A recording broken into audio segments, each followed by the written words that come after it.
So this research was conducted because cattle contribute billions of dollars to the economy in an ever-changing natural environment, so it's crucial that they adapt to the effects of climate change, those being reduced water and reduced water quality. Respiration rate may be used as an indicator of performance under the condition of water restriction because water is crucial for body temperature regulation. So kind of the goal of this project is to identify quantitative trait loci, or QTLs, using single nucleotide polymorphisms, or SNPs, and estimate the heritability of respiration rate phenotypes for cattle experiencing water restriction. The phenotypes used are the reaction norms, or the pattern of phenotypic expression, in this case respiration rate, over a gradient environment.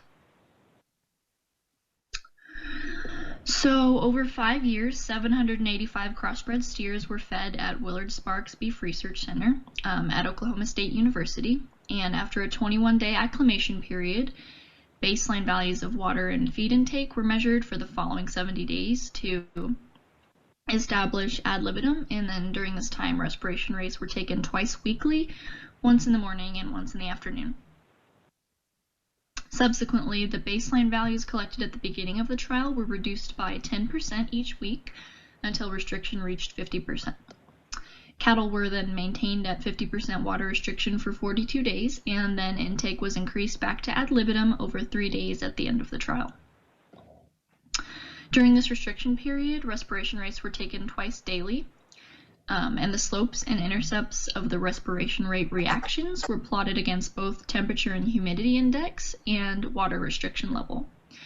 These reaction norms were used as phenotypes for a genome-wide association analysis, or GWAS, performed using a mixed model analysis in a program called BLUP F90, with groups and pens as fixed effects and animal as the random effect in the model. And this was all prior to my involvement with the project. My day-to-day was kind of focused on quality checking the data, which I did by finding minimums, maximums, standard deviations, and means. And there was about 140,000 observations to get through. Okay, so on this page we have a few tables illustrating the number of SNPs shown to be significant for each phenotype. There were 11, 14, 7, and 11 SNPs respectively. And in addition, the heritability for each phenotype is shown in the lower table. And we can clearly see that restriction intercept and THI slope have a higher heritability than restriction slope and THI intercept. So along with those heritabilities, genetic variance in this model was considered to be only additive variance because dominance and epistasis were not modeled. So genetic variance reflects the portion of genetic variance that's stably inherited. And then residual variance is everything that was not modeled, like dominance and environmental variance, which are either not inherited or not stably inherited. So moving on to data, the y-axis of each plot is the negative log 10 of the p-value, while the x-axis represents the position along the chromosome where each SNP lies. They all illustrate the number of SNPs found to be significant for each phenotype based on whether or not the p-value was above 4. So again, for restriction intercept we found 11 SNPs, and for restriction slope we found 14. The next page will work the same way. 7 and 11 SNPs were identified on THI intercept and THI slope respectively. And again, each dot kind of represents the significance of the mutation relative to the trait of interest. And also a threshold of 4 was chosen because the volume of data that was examined resulted in kind of a large number of falsely significant SNPs, so the significance threshold had to be more stringent to kind of control these.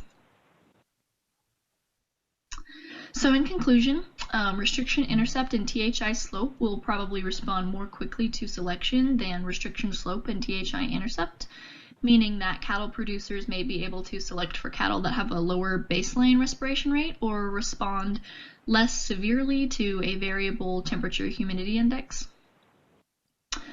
Additive genetic variance, as discussed earlier, is only one component of phenotypic variance.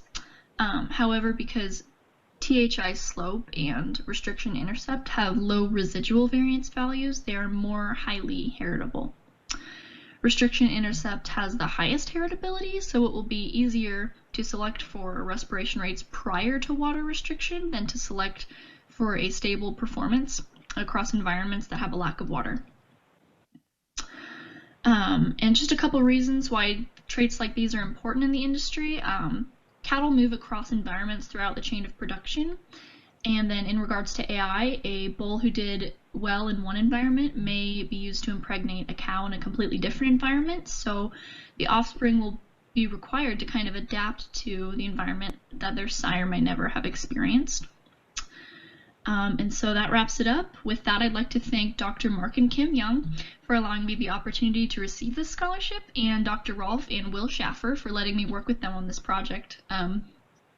Being involved with it simultaneously with ASI 500 genetics has been a great learning experience, allowing me to kind of take information from class and use it practically in a way that may have an impact